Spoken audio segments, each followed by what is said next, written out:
하루를 마무리하는 늦은 저녁, 잠들기 전 출출함에 무엇인가 간단히 먹고 싶을 때가 있죠.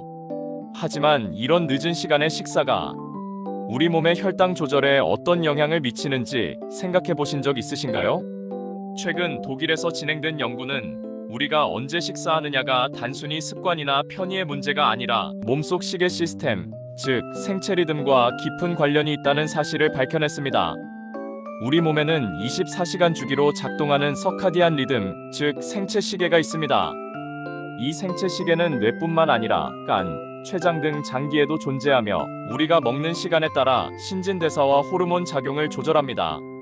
아침에는 인슐린 감수성이 높아 혈당을 효과적으로 처리할 수 있지만 밤이 되면 그 기능이 현저히 떨어지게 됩니다. 이번 연구에서는 90 이상의 쌍둥이를 대상으로 그들의 식사 시간과 혈당 반응, 인슐린 감수성 등을 종합적으로 분석했습니다. 놀랍게도 저녁을 늦게 먹는 사람일수록 혈당 조절이 잘 되지 않았으며 이는 심지어 유전적으로 동일한 쌍둥이 사이에서도 차이가 있었습니다. 즉, 무엇을 먹느냐만큼 중요한 것이 언제 먹느냐인 것이죠. 예를 들어볼까요? A씨는 보통 저녁 6시에 식사를 마친 뒤 가볍게 산책하고 잠자리에 듭니다. 반면 B씨는 일이 끝난 후 밤 10시가 넘어야 겨우 저녁을 먹고 곧바로 잠이 드는 편이죠. 같은 음식을 먹더라도 A씨의 경우 혈당이 더 잘 조절되고 B씨는 혈당이 천천히 올라갔다가 오랫동안 높게 유지될 수 있습니다. 이렇게 되면 장기적으로 인슐린 저항성이 생기고 대사 질환의 위험이 높아질 수 있습니다. 물론 전문가들은 건강한 성인이라면 약간의 식사 시간 차이가 큰 문제는 아닐 수도 있다고 말합니다. 하지만 당뇨병이나 대사증후군을 가진 분들이라면 식사 시점이 혈당 관리에 중요한 열쇠가 될 수 있습니다. 또한 밤늦게 먹는 음식이 대부분 정제된 탄수화물이나 당분이 많은 간식이라는 점도 주의해야 합니다. 이런 음식은 혈당을 급격히 올렸다가 곧바로 급격히 떨어뜨리는 반동 효과를 유발해 더 큰 식욕, 피로감, 심지어 잠자리에서의 불쾌함까지 유발할 수 있죠. 따라서 식단을 조절하는 것만큼 중요한 것이 식사의 타이밍, 특히 하루의 마지막 식사 시간입니다. 그렇다면 어떻게 관리하는 것이 좋을까요? 첫째, 저녁 식사는 가급적 6시에서 7시 사이에 마치고 식사 후에는 가볍게 몸을 움직여주세요. 소화를 도와줄 뿐 아니라 혈당 급상승을 방지해줍니다.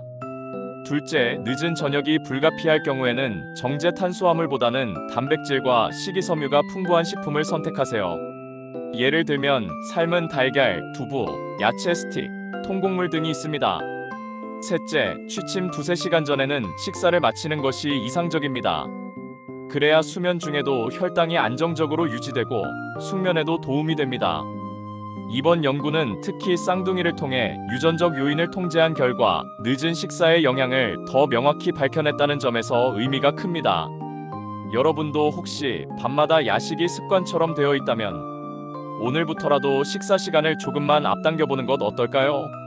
건강한 식사 시간은 단순히 체중 조절을 넘어서 당뇨병, 심혈관 질환, 수면의 질, 전반적인 삶의 질까지 크게 좌우할 수 있습니다. 결국 우리 몸의 생체 시계는 생각보다 훨씬 정교하고 민감합니다. 그리고 이 시계는 밝은 햇빛, 규칙적인 수면, 그리고 식사 시간에 맞춰 조율됩니다. 당신의 몸이 시간을 기준으로 작동한다는 것, 그 신호에 조금 더 귀 기울여 보는 건 어떨까요? 지금까지 늦은 저녁 식사와 혈당 조절에 관한 이야기였습니다. 이 영상이 도움이 되셨다면 지금 구독 버튼 눌러주시고 좋아요도 꼭 부탁드릴게요. 여러분의 건강한 일상에 작은 변화가 시작되기를 응원합니다. 감사합니다.